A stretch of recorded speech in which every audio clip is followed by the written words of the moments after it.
Bonjour Tony. Bonjour Estelle. Que ferons-nous dès notre entrée à l'Assemblée? Nous mettrons en œuvre le pouvoir d'expérimentation. Nous baisserons les charges sociales de 30% afin d'aider les PME et les TPE qui représentent 95% du tissu économique de notre île et qui subissent la crise de plein fouet.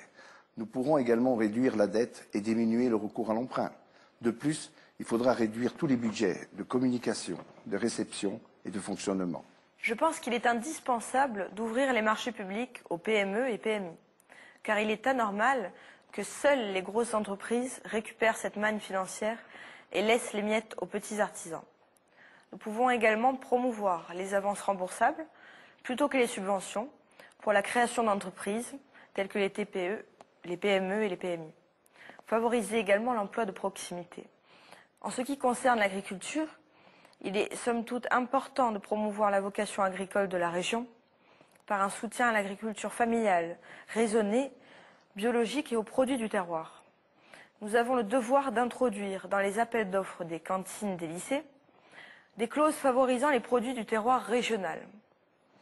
On va faire le forcing sur l'installation des jeunes agriculteurs, car actuellement, nous disposons d'un agriculteur pour 75 habitants en Europe, un agriculteur pour 120 habitants sur le continent et un agriculteur sur 150 habitants en Corse. Un pays qui perd son agriculture est un pays qui se meurt. Que penses-tu du gazi?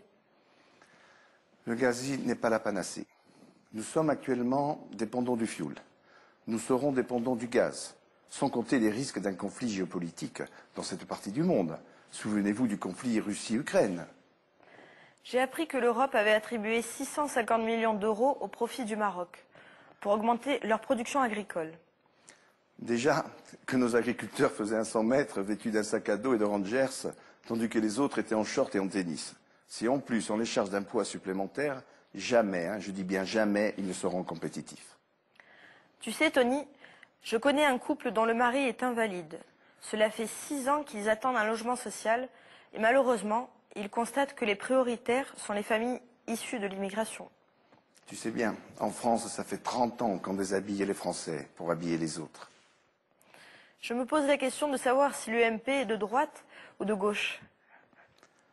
Les électeurs, oui, mais les dirigeants, ils sont à gauche. La preuve, Sarkozy vient de nommer 2 socialistes à des postes clés. J'ai une idée pour renflouer un peu les caisses de l'Assemblée. Laquelle?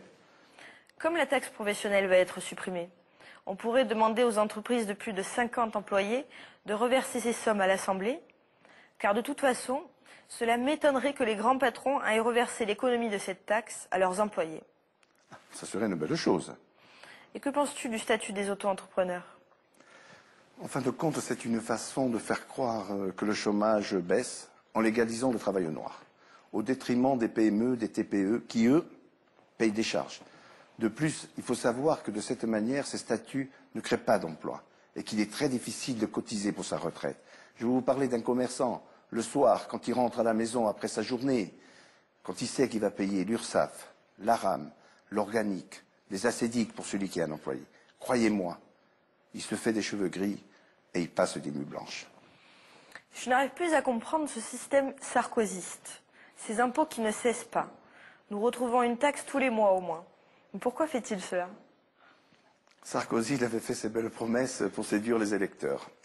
Coût de l'opération, 19 taxes. Comme les impôts sont devenus un gros mot, il les a remplacés par des taxes. 1700 milliards de dettes, ce qui représente 76% du PIB. Si la France était une entreprise, elle serait en liquidation judiciaire. Et on verrait M. Trichet de la BCE changer les serrures de la Banque de France. Et pour la Corse, on verrait Maître de Morjaffer changer les serrures de l'Assemblée de Corse. Tu as vu ce qui se passe, Tony? Il y a quelque temps, des voitures ont été brûlées en plein centre-ville de Bastia.